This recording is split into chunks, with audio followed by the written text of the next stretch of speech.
Welcome to The Criminologist, the podcast dedicated to educating and entertaining our listeners. We bring you subject matter experts from around the world and share the latest and greatest evidence-based practices and interventions to help individuals desist from a life of crime and delinquency. Now, please welcome the host of The Criminologist, Joseph Arvidsson. Hello, and welcome to episode 225 of the Criminologist podcast. Happy to have you all with us today.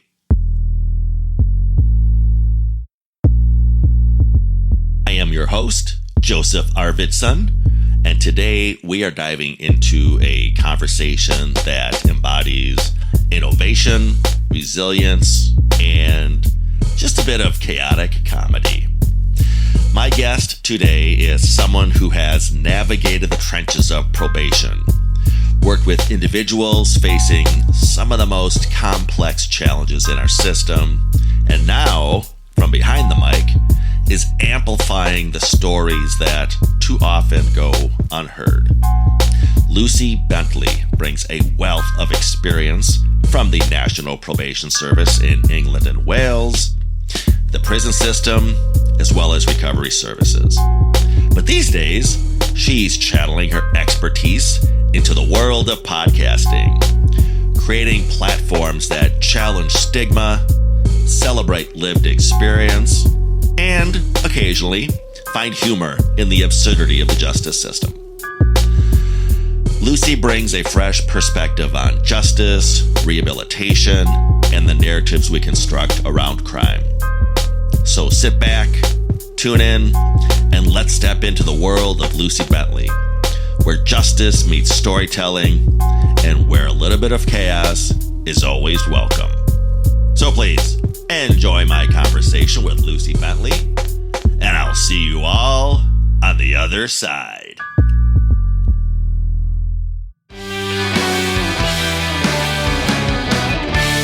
Well, welcome to the show, Lucy. We've been chatting offline quite a bit about a variety of topics, which I'm sure we're going to get into, but why don't we start off with you simply introducing yourself to the audience if you're joining us from the United Kingdom. But yeah, tell us a little bit about yourself, your background, sort of the pathway that you took that led to you and I having this amazing conversation today. Thank you so much for having me, Joe. I'm a former probation worker.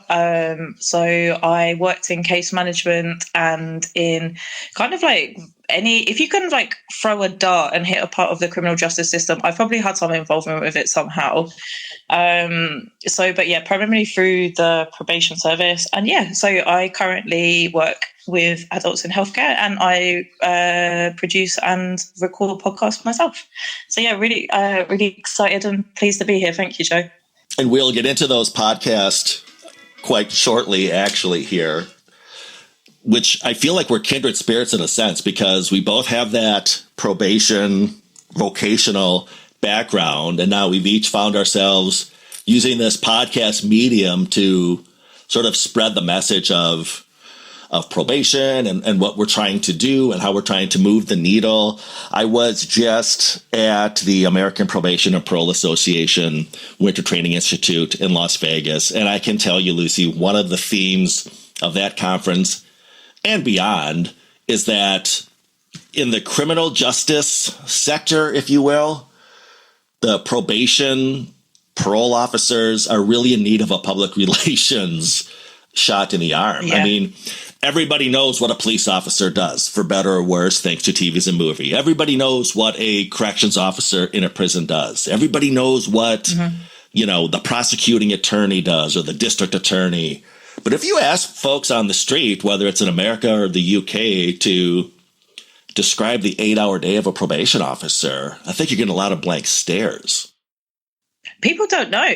I used to get the question a lot, is that like a parole officer, which is obviously, I suppose, a term that British people have heard from American TV, but people really, really don't know. And I don't want to blow the trumpet of the probation service, but it's a fairly fundamental kind of like public service that's provided. And I think that just goes to show with the kind of people it attracts as well, because it is people who are doing an incredibly difficult and challenging job under incredibly difficult and challenging circumstances. And it's not at all there is no kudos to this job. There is no like, whoa, you're a probation officer, like tell me interesting stories. There are blank faces and what? So yeah, I just think, fair play to all the staff. Kind of, I guess it's more akin to kind of almost social work in that respect. But no, you're absolutely right. But you bring up a great point there. And again, this is reflective of some amazing conversation I've been having with sort of industry leaders is, in my opinion, Lucy, I think the field, that is to say the vocation of probation, is sort of at a touch point here where they're reflecting on that mission. I mean, for example, you mentioned just now people coming into the field and they're basing it on what they know about the job of a probation officer. But I would contend that I could grab 100 probation officers from, for example, the national conference I was just at, and I might ask those practitioners, hey, describe what a win looks like for me. And Lucy, my contention is sort of on that continuum, on that spectrum, if you will, between on the far end, you might get folks saying rehabilitation, reintegration, desistance from crime. And on the other end of that continuum, you're going to get the quote unquote, I'm all about public safety, which we know is sort of a buzzword for surveillance, containment, enforcement of the rules, whether they're judicial or from the penitentiary. And my contention is, okay, if the individuals doing the job themselves don't know what sort of their own vision is or what a win looks like, it's no wonder that we have trouble with implementation. Well, and I think also that can be confusing for the people on probation as well. But I think within the UK, there's certainly been a move away from professional judgment, which is also, I can see how that can, see the argument for it, because obviously professional judgment is very subjective. But the problem is with the individuals who you work with, like these persons on probation, they are so, whatever the opposite, diverse. I was going to say, what's the opposite of homogenous? Obviously, that's diverse, isn't it? But so this idea of kind of like a uniform one size fits all, like churn them through the probation machine, is just never going to work. So that is, entirely why we developed the concept of professional judgment. But it kind of that kind of almost reminds me of like a kind of argument between the head and the heart, almost. So that. It is. But yeah, it is difficult. And I think you kind of almost sometimes find your way with the people, because, people react differently to things as well. So there are people who, you come down with them with the rules, and that is going to be the exact opposite of what's going to help that person. So it's complex. It really, really is a complex system to navigate. I recall in my former life, before retirement from government service, at least, when I would train probation officers around evidence-based practices, what works, best practices, whatever nomenclature you want to use, I would legit say to just about every audience, you have a really hard job. And it's because of the things you just articulated, because there is this variety of expectations which are unclear. And it's really difficult to put that practitioner to that spot of, who am I showing up to be today? Am I more on that enforcement side, that victim advocate side, that coach, if you will, for my clients, that protector for my stakeholders? It's a really, really hard job. Yeah. Definitely. Let me ask you this, Lucy. You've worked in probation, as noted. You have experience with recovery services, and now, as we've noted, you've segued into podcast production and hosting, such as I have. So I love time travel, and I love time travel analogies. Lucy, if you could travel back in time and talk to the former Lucy probation officer self, what advice would you give? I think one of the main things in terms of advice that I would say to myself as a probation officer, I think that I kind of felt that I had to uphold this image of, I am this squeaky clean person who's never had any difficulties in my life. I've never struggled with similar issues that people on probation may have struggled with. I feel like I am a representative of the law. This is my badge, and I am the badge. I think part of the first podcast that I worked with a friend was more about kind of like the authenticity, because that isn't authentic.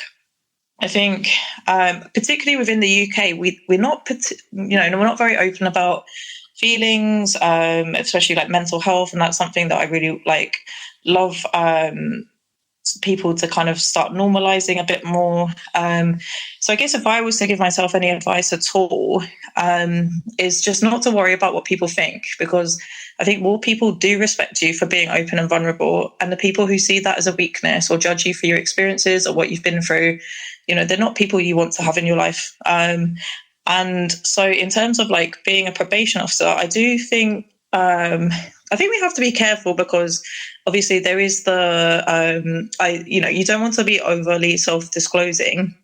But I think through, therapy I've had myself, and when you've had therapists who kind of like give you little hints at the struggles that they've had and things like that, and you can kind of look at them and go, okay, wow, but you're now, someone who's helping others, and look how you were able to get through that. And I think it does almost like make you more of a human being. And I think it makes people maybe trust you a little bit more.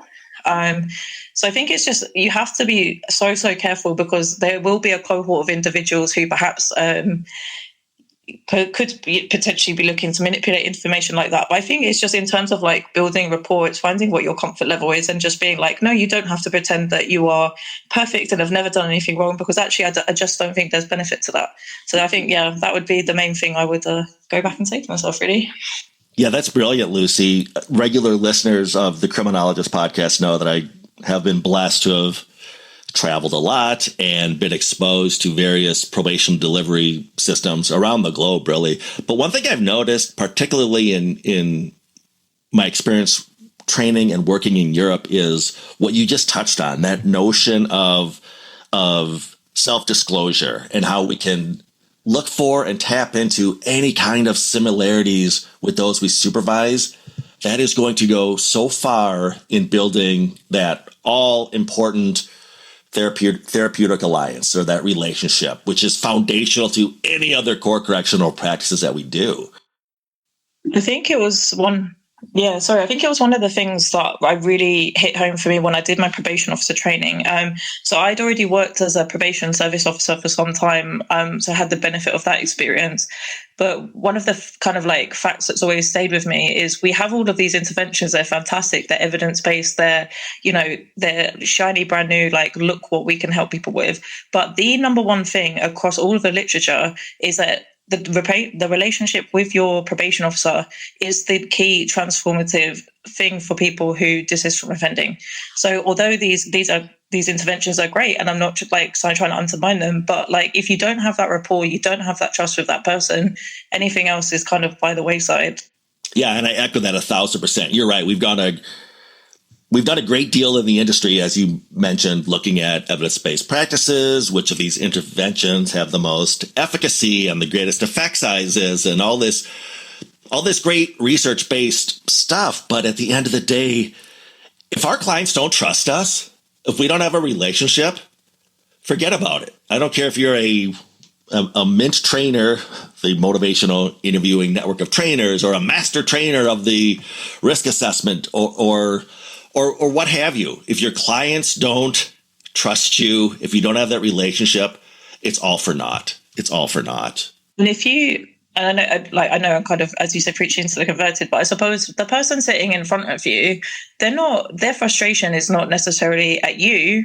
But I mean, some of it might be, but I mean, you are perhaps the 100th person who sat in front of them. And so, and we're not just talking as an adult on probation, we're talking about as a child with teachers who perhaps didn't support them with needs they had as a child, or who didn't, the safeguarding issues that weren't picked up, or a social worker who they didn't get on with, and so you are the living embodiment of every single authority figure who perhaps may have helped them but likely didn't. And so I think we have to kind of understand and appreciate that when we're dealing with people, that actually, there's a good chance that they may have behaved poorly at times, but there's also a very good chance that they were let down at times in their life too. So I feel another great strategy that we're beginning to leverage even more and more in sort of tearing down these biases and getting out of this sort of us versus them dichotomy that we find in probation is really starting to leverage the value of those with lived experience, those who have walked those pathways. I know you've explored this in your podcast production in the past. Talk about that experience, and have you ever found that maybe it's getting close to exploitive, our attempts to amplify those stories? Have you ever had to navigate that tension, or do you just see lived experience as we've got to get those perspectives out there to the mainstream? So one of the things that we were very conscious about with the first couple podcasts I worked on was the fact that just the very retelling of these stories can be traumatizing, and also like the desire to share these stories over and over can also be indicative of trauma. So, I myself, I'm happy to share, I have post-traumatic stress disorder from traumatic experiences as an adult, and I know full well how difficult it can be once you're triggered to be able to kind of contain that. So something my co-host and I made very clear when we were kind of speaking to guests about having them on to come and speak was that we were not qualified or able to contain that or make that safe. So we asked kind of guests to think very carefully about whether or not they did want to share the stories. We said, please don't share anything that's going to be overtly upsetting. We let the guests kind of decide, because we kind of just had a segment that was it was resilience is so hot right now, but we didn't. So the guests could pick a story to kind of talk about. Well, we had no guidelines for what that might be. So we had someone who was fired, someone who had a chronic health condition being diagnosed with that. We didn't specifically ask for anything like majorly sort of, as you would call, trauma, big T trauma. And we also made our guests very clear that this segment and any of the other segments could be removed. We didn't have to record them at all. And another thing we asked them was to flag up any issues that could be sensitive. So, because I think most people who've worked in the justice system for long enough can probably admit to the fact that the sense of humor can get very bleak. I think the term for it is like gallows humor. And I think it can come across a bit perhaps shocking to people who've not had to kind of cope with that kind of morbid, bleak material day in, day out in some kind of way. Humor is a good way of kind of managing that. But obviously, we want to ensure that we're not touching upon something that can be sensitive. So we didn't ask people to expand upon it. But, it might be a guest mentioned like fertility issues, sexual abuse, something along these lines. And so that was, we're not going to mention that whatsoever. And it was also kind of like looking at us and our values. And we did think a lot about why are we doing this? And so for us, we wanted to try and kind of normalize lived experience issues rather than, we didn't monetize this podcast anyway. So it wasn't really a case of trying to earn money from it, but more just kind of being like, look, we have been through stuff. These people have been through stuff, and they've come out the other side. Maybe their life might look a little bit different, and we kind of talked them through the stories as well. So we asked them to reflect upon what did they do during those times that they think helped them, and if they were to go back in that situation, is there something else that they think they would do? So it's kind of almost like a reflective discussion. I do know what you mean, because I think there is always the thought that it could become almost like the Jeremy Kyle show or something like that, where it is essentially just like poverty porn or trauma porn essentially. But it definitely is a fine line, and it's something. So we're trying to come up with setting up apprenticeship at the moment for people who are on license. So it's kind of just a slow, kind of in the ideas mode at the moment, but we're having meetings with people with lived experience and other organizations for this exact reason, because we don't want it to be like an exploitation essentially of people who have less access to jobs. We want it to be something that people will learn from, will gain from, and so we want to kind of have input in that sense as what can we do for people to get stuff out of it. So yeah, I love that approach. I have had the honor as well of interviewing a lot of folks with lived experience, and kind of as you do, I sort of approach it as for example, their story to tell. One thing I did early on was I told myself I was never going to make their offense the focal point of the interview, because I was trying to get away from that sort of, what's the term? Yeah. You're driving down the road and with the family on the way to the beach, and you see a car crash, and there's a sort of morbid, macabre, like, oh, let's check that out, but turn our eyes away. Yeah. I didn't want to focus on, as I often refer to it, what that individual, the worst thing that individual did on the worst day of their lives. And some folks will throw that out right away. Other folks are able to sort of artfully, I shouldn't say dance around it, but they've realized that doesn't define them. So why should our interview define them and absolutely, and regurgitate that? I think one of the things as well that we were quite careful about is we did also have people approach us to record, but we weren't entirely convinced by what they were saying to us. And so because we didn't have at the time access of anything to kind of verify their story, we kind of did try to err on the side of caution in terms of we just chose not to record. And we did so in a respectful way. At the end of the day, we're not judges, but we kind of just said, we're not sure this is the right podcast for you, but because we were kind of concerned about the idea that perhaps there may be, I know you can have some domestic abuse perpetrators, or there's kind of symptoms of personality disorder where people can't really identify their role within certain situations. So we're kind of worried about perhaps giving a platform to perhaps domestic abuse perpetrators, and so there was at times when we kind of politely declined, but You mentioned trauma earlier, and I know your approach is you emphasize a strength-based approach.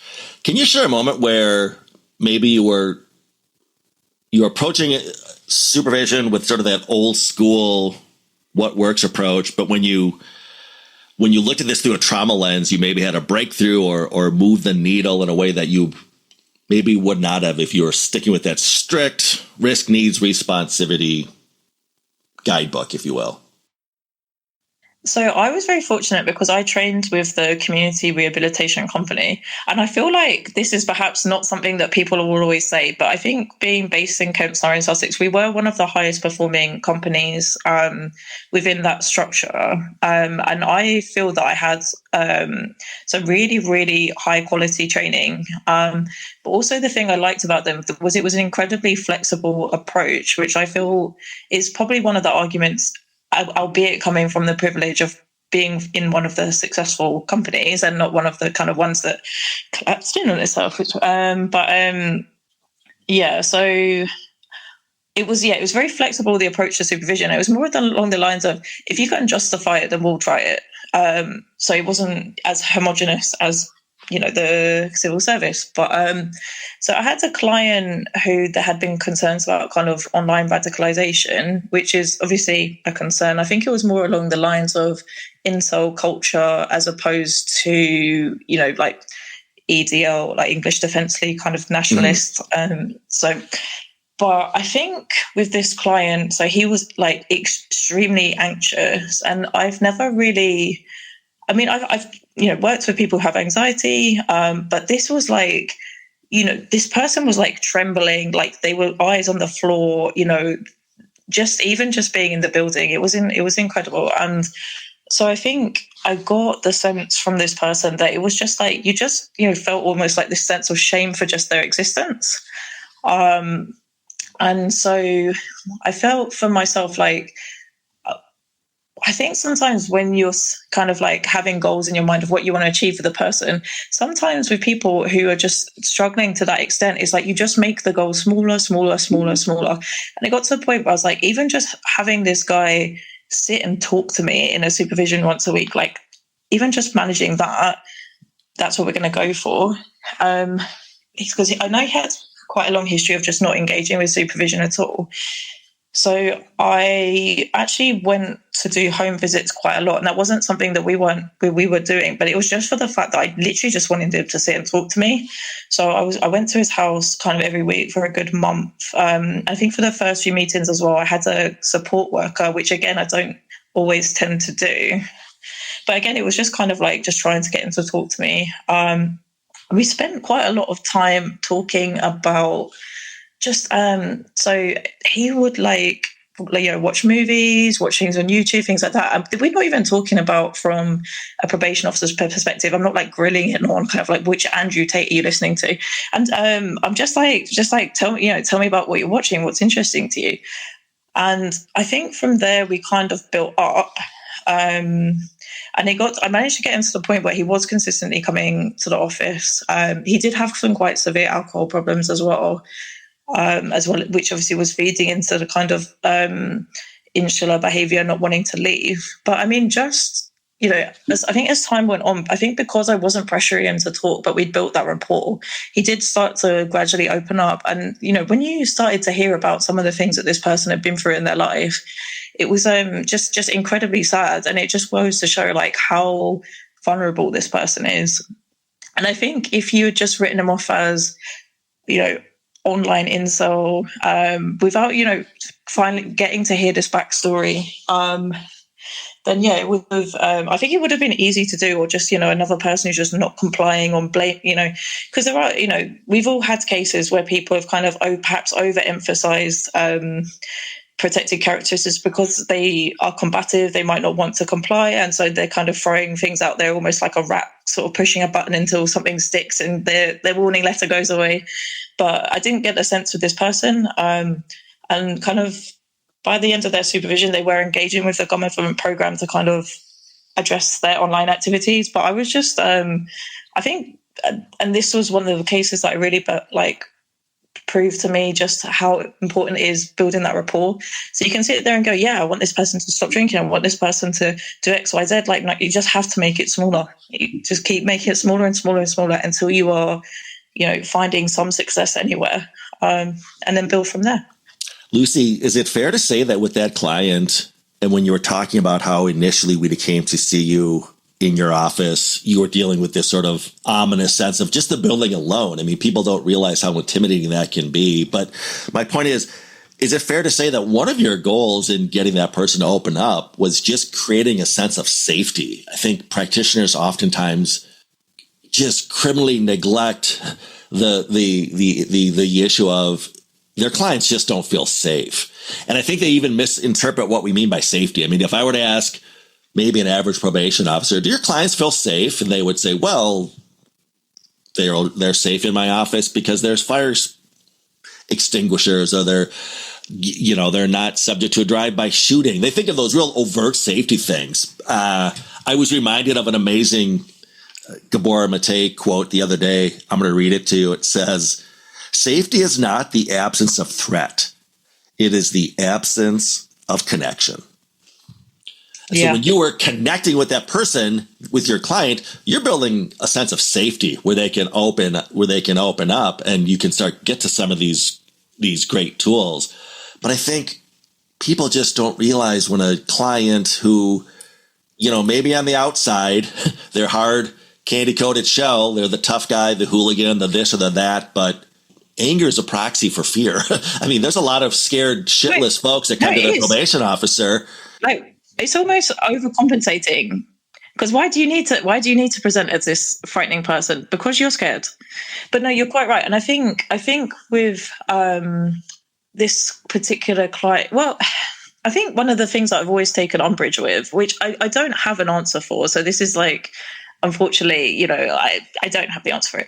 But when someone becomes a person on probation, regardless of whether they've just left prison or whether it's their first appointment on a community order, the first thing we do is an interview where we take them through every traumatizing aspect of their life. We ask them about all of their I mean, let's face it, the chances of them having a nice upbringing are fairly low. And so from the off, and these people don't know us, and a lot of the time we're just assessing them. We're not even going to be the person who builds that ongoing relationship with us. So it's almost like it dredges up a lot.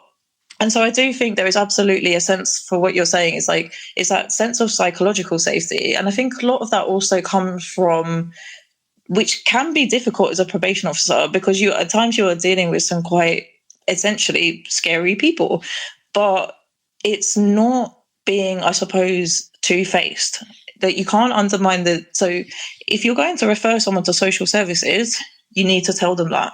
If you're going to make comments on someone's mental health, you need to tell them what you're doing and what you're thinking, and not present. And so that as well is, I think, something that presents a sense of safety. And so when I was trying to get this guy to take part in his program, I said to him from the start, you are in charge here, because it was a voluntary program. And so I said, like, if you don't want to go, or if you want to go to one session and you don't want to do it, like, you can't stand it, that's absolutely fine, but you'll know that you tried, and we can put it as part of your program, so just think about it. And then I didn't pressure him from there. And so consent, there is lots of parts in people's lives that consent is incredibly important. And I think especially, a lot of these guys, they've grown up in traumatic households and things like that. So it's not even just consent in terms of like a relationship. It's just in terms of like us and our own boundaries and safety. Yeah, exactly. So regular listeners of this podcast will know, because I promote it all the time, our innovative supervision model, which we have called TIDES, which is short for trauma-informed desistance. I bring this up, though, within the context of another tenet of that is that of neuroscience, which I think, again, we just criminally do not look at in the field of probation and parole. And hopefully our TIDES model is going to change that. But I know, related, you've done a lot of work and have a lot of passion around neurodiversity in the criminal justice system. If you could implement, Lucy, one systemic change overnight, wave your magic wand to support neurodiverse individuals, what would that be? Okay, well, if I was to narrow it down to one, then I would probably say, and this is an easy win, I would say let's screen every person on within pre-sentence reports, or within entry to prison, or within the first appointment of their community order. So, and we do this, we have so many screening tools. We've got screening tools coming out of our ears. It's a quick and easy thing that we can do. I think the Venn diagram of the neurodivergent and people in prison, if we're taking the wider view of neurodivergence and not just ADHD and autism, then the Venn diagram of those people are one circle. Pretty much like a lot of the criteria for ADHD is essentially just a go straight to jail, do not pass go, and you put that within the, I suppose, looking at the social model of disability, where these are problems because of how we have constructed society, not necessarily problems unto themselves. These people are struggling. And so it's like, let's take 2 minutes out of our day, screen them, like flag up these issues, and then we can go from there. Then we can worry about, making things sensory friendly, coaching, things like that, like how we going to manage enforcement. Like, there is a fine, there's a brilliant, but like we need to actually identify these issues, and we need to be not making it a postcode lottery as who's going to have a PO, who's aware of these things. Let's just like across the board make a tool that we can all utilize. Yeah, there is such a vast amount of information that we can benefit from. I'm somewhat a glutton for punishment that I just sort of keep on going back to school and collecting certificates and degrees or whatnot. But I recently graduated from a graduate certificate type program entitled Becoming a Neurocriminology Informed Professional. Excuse me. Okay. And there's such a huge amount of knowledge that goes under that sort of umbrella. But the more I learned, it was just such an eye-opener to things you mentioned, like we're not even screening for certain types of things. And like you said, I love your Venn diagram analogy, but just sort of truth bombs, as in, if you look at inmates in U.S. prisons, how the vast majority of them have suffered traumatic brain injury.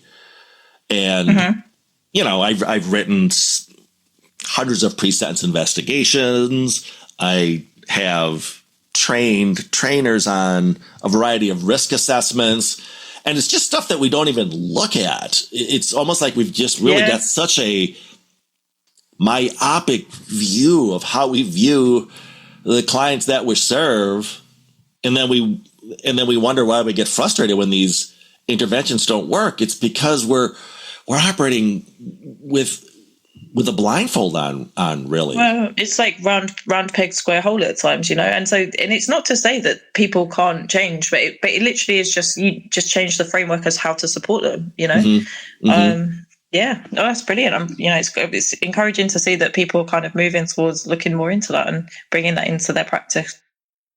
And the good news is, whenever I get a chance to share or expose that information to folks, their reaction is, "Oh my goodness, you're right. We've got to get on board with this. This is really the next one of the next frontiers, at least."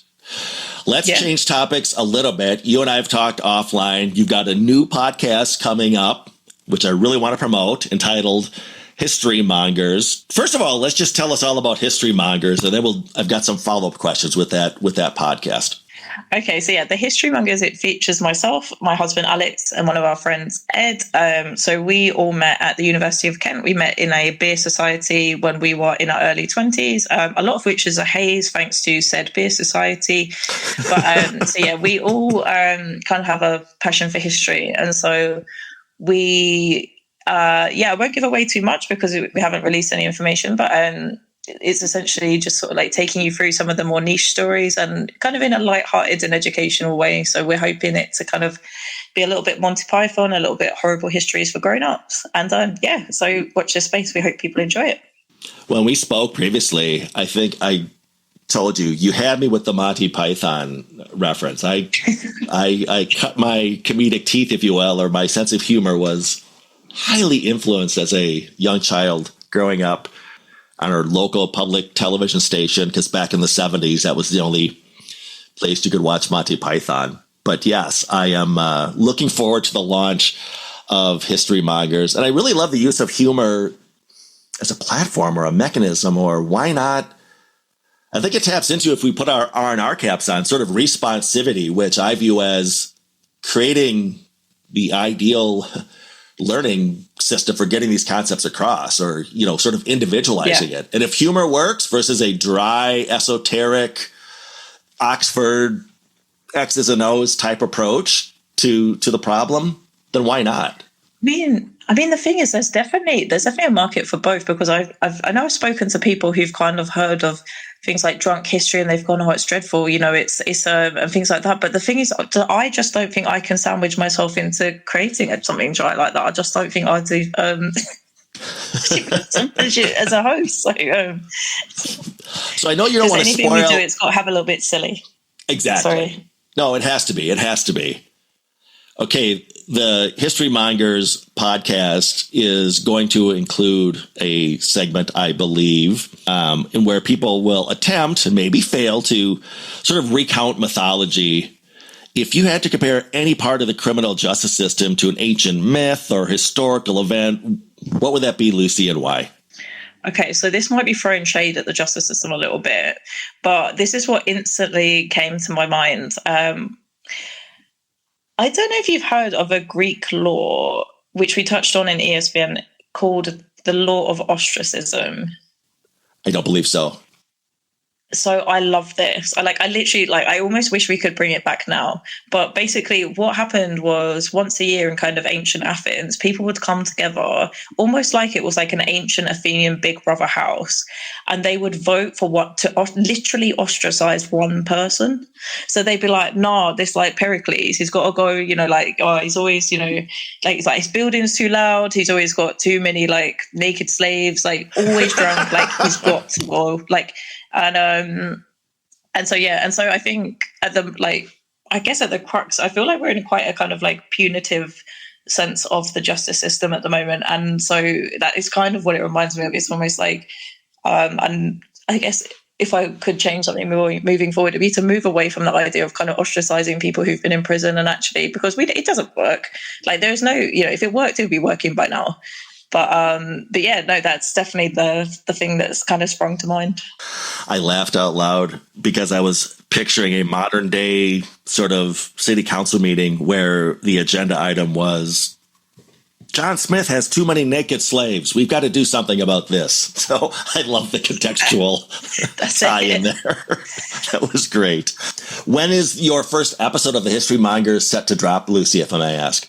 So we don't have a schedule yet. We're still in. So we have recorded halfway through, and once we've edited it, so I think the aim is for about September. So yeah. And again, I know I've gotten a little bit of a sneak peek behind the production of the History Mongers.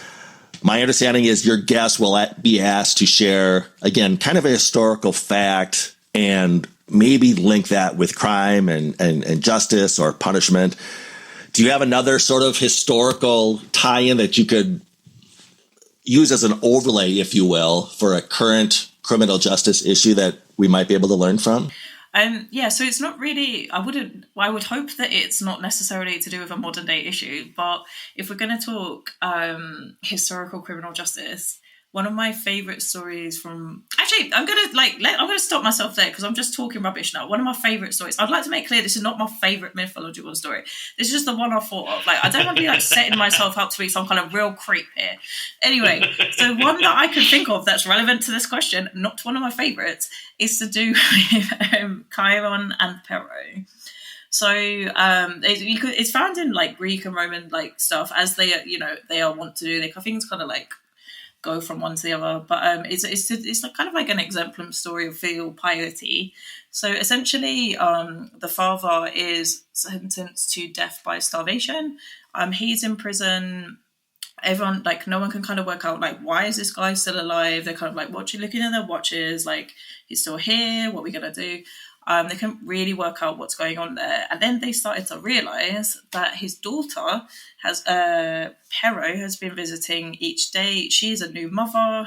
And so, I know I don't really need to kind of expand upon this too much, but she has been keeping her dad alive through her offerings of breast milk directly from the breast. So I'm assuming that I don't know how you could, because obviously you love your parent, you don't want them to die of starvation, but it doesn't make it not incredibly awkward. So I'm assuming there was no eye contact, you have to set some ground rules first, but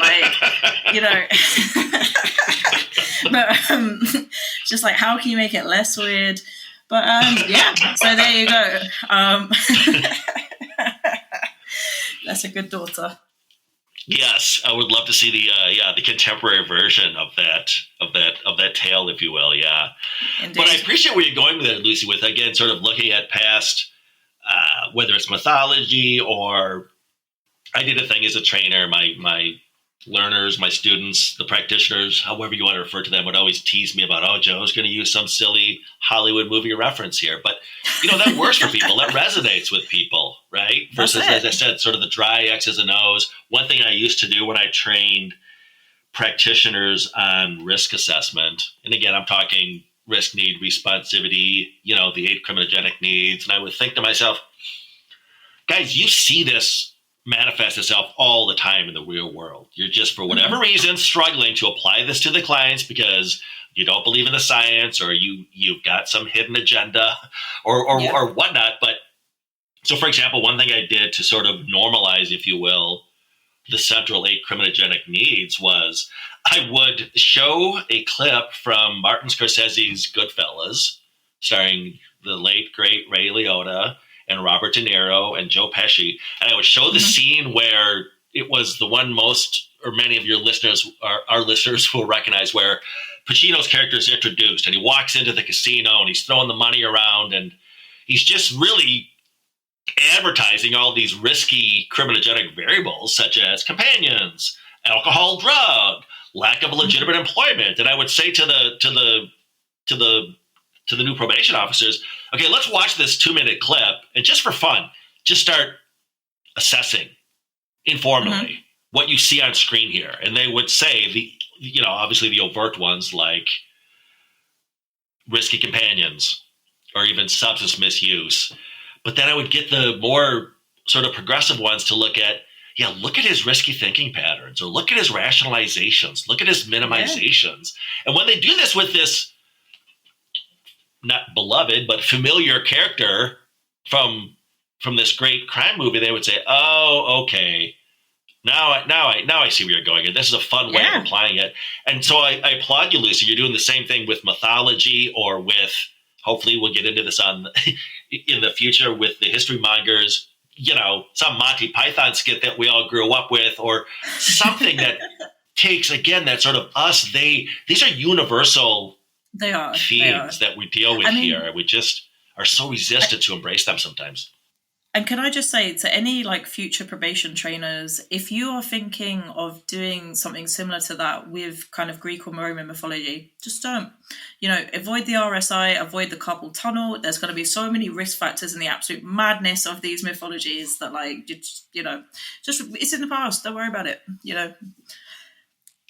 Exactly. They were crazy times. I love that. Exactly. I love that. It's like a really engaging. Like Zeus would. He'd be recalled within seconds. So yeah. Right. Again, just take these themes that we're trying to apply to the vocation, and we can start doing the same now with, like you mentioned, trauma and neurodiversity, and just look at these historical characters that add some familiarity to these concepts. Absolutely. Right? Lucy Bentley, I'm so looking forward to appearing on the Fish Mongers podcast. If I can make that announcement that I'm one of your future scheduled guests, this is going to be so fun to circle back. In the meantime, thank you for appearing on the show. I'm going to steer traffic your way and alert folks to the great things you're doing on your side of the pond. Until we meet again, Lucy, so great connecting with you. Yeah, thanks for having me, Joe. I've been really fun. Take care. Bye-bye, Lucy. Take care.